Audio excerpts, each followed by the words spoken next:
Good morning, good afternoon, and good evening to everyone joining us today. Today's topic is Noah's obedience. Co-hosting with me today is Shalom Talamarjum. Hi, how are you doing today? I'm good. What about you?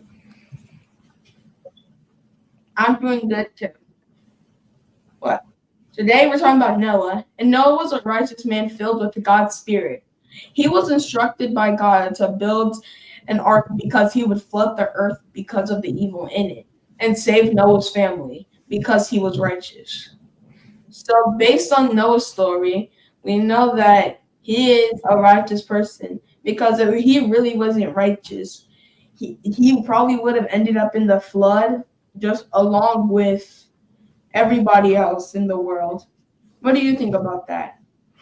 I agree with you. And I think another part about the whole story of Noah is that a lot of people made fun of him and thought and mocked him for what he was doing because I don't know if you've seen it, but there was this guy in Ghana and he was saying that there was going to be a flood and people were making fun of him for that.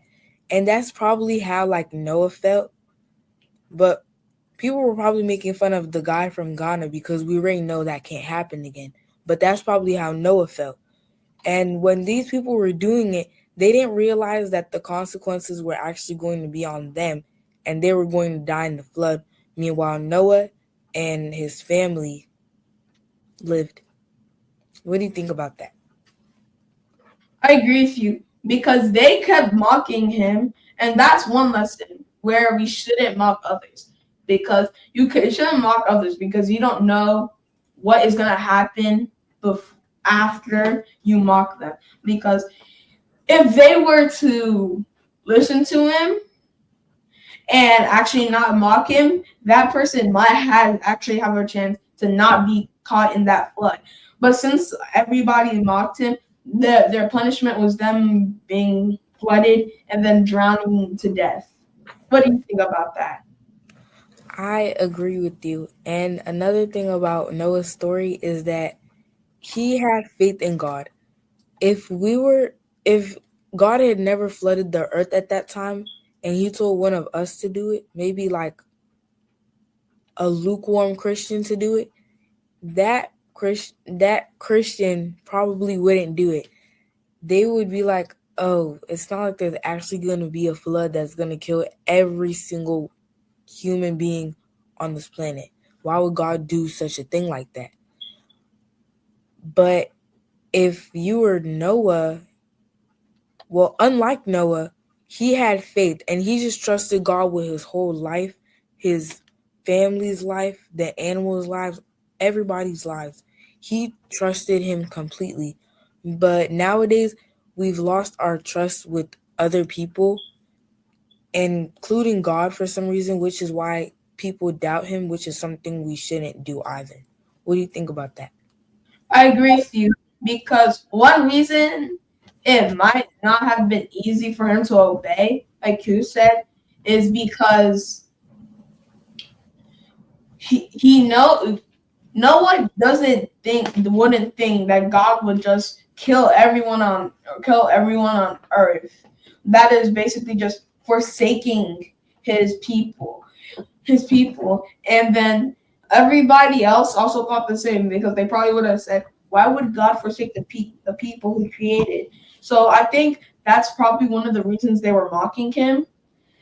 And then another thing I would like to say is how God will not forsake us for somebody else because God like if Noah died because of everybody else's sins, he probably would have been that wouldn't make any sense because why would you die for someone's sins even though you didn't do anything? Like I know Jesus came down to die for your sins and God sent him there to do that. But why would you get drowned in a flood because of what people do? Do you what do you think about that? I agree with you.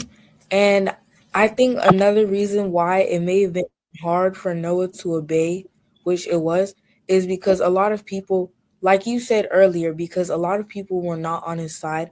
a lot of people were doubting him and what God was going to do. They're like, oh, God's not even going to do this. You're just doing all of this work and stress on yourself for no reason. And when you realize you're just going to make fun of yourself and you're going to look stupid. But it ended up not being that. And it was someone else that died, which was them. And another thing is that obedience is important because if someone, for example, maybe like Jamal was like Noah, but when people started doubting what he was going to do, he started to doubt them too. If Noah had done that, probably everybody would have gotten wiped off of the planet and God would have to restart. That would have been something really bad, and God would feel very guilty, most likely, because he killed everybody on the planet, even though he didn't want to. But if Jamal were simply to like obey, that wouldn't have happened in the first place, which is why consequences are also important to remember and to know when they're good or bad. What do you think about that? I agree with you. And another thing I would like to say is why obedience is important. And one major reason I'd say that is just like you said, if if Noah had backed down and then thought that he was just making fun of himself, looking dumb, and and he stopped, he would be wiped away on earth. Just like if we don't obey, because if we don't obey, there's consequences. Just like you said, you may not know the consequences now, but we already know the consequences later, which is when you die. So another major lesson from Noah is that we should know that obedience is important, and we should also remember the consequence of each thing. So, what do you think about that? I agree with you, and I think that consequences are very important when it comes to doing sins because when we like commit immorality, we know that it depends if you're like, for example, maybe you're greedy or you're cruel to other people and you enjoy doing it, you're going to think that there's no consequences because your conscience has just wandered off into thinking that everything is going to be good for you in life, especially if you're greedy. But if you were to be a regular, strongly believing Christian, you would know that doing one thing is bad and the other is good.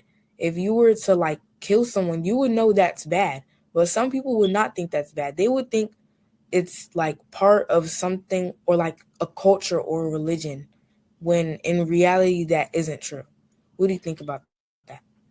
I agree with you because some people may have a different understanding of different things. But we need to also make it clear that we shouldn't just join them because you know that what you want to do is basically their culture and you just want to do it with them because you just want to do it for no reason, and you're just doing it because you know it's a sin, and that you just want to make it seem like it's not anymore. And another thing I like to talk about is that you don't need like full understanding to obey other people. Well, obey the right people. Because if you just obey people in general, you might just be doing things that you're not supposed to. So, one a re- obedience doesn't need full understanding because you don't need to know everything just to obey. Like your parents can just say, "Come do the laundry." You don't even need full understanding to obey that. But then if you just try lying, you're just trying to use your understanding to make a lie and then make up you doing something right now. What do you think about that? I agree with you, and I feel very strong about the part of how you said we don't need full understanding on something when God is the one who told us, and we don't need to question or doubt what he told us to do. We just follow it because we already know everything God has planned for us is going to be like true. And it's going to always have a good benefit to us because God would never do something that was to like ruin our lives because he's a merciful God and he loves us very much. Another thing about Noah was that when he listened to God, he ended up saving his himself and his family and tons of animals because if he had decided to disobey or go off of it, he would have killed them all and he would have literally like he basically been the ones to be responsible for it. And another part about that is that earlier when I said about the guy from Ghana that said there was going to be another flood, God has said that he after the flood there was a rainbow which showed his covenant that there was not going to be any other floods that would flood the whole of the earth, which shows that whatever the man from Ghana was saying was completely incorrect because we only believe what God says, and his covenants always stay covenants. Regular human beings cannot make covenants. They can only make promises, and some people break the promises that they keep, which is why we shouldn't deceive others because deception is another part of immorality, aka sin. What do you think about that? I agree with you because when you're talking about deception, you how you saying humans can't keep covenants, but they can keep promises. And I think one reason why most people break their promise is because of deception, as you said, because they want something, they're just gonna trick other people by making a fake promise, and then after making that fake promise, they break it, and then they just break the promise, and then they end up with what they want, while the other person is either mad, sad, or wants to just get revenge. Yeah. What do you think about that?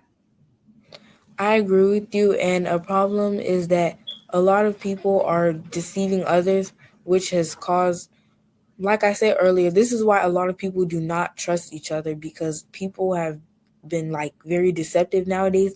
And even in the Ten Commandments, it tells you to not cheat your neighbor, which means to not deceive them, not lie to them, not even to take advantage of them. And also, another thing is that we should always remember God's faithfulness because if we're like, I don't know how to explain it, but if we didn't have faith and He didn't have mercy, there's a lot of things that will go wrong. And that's why we should be very grateful for everything that He does for us, which is called gratitude.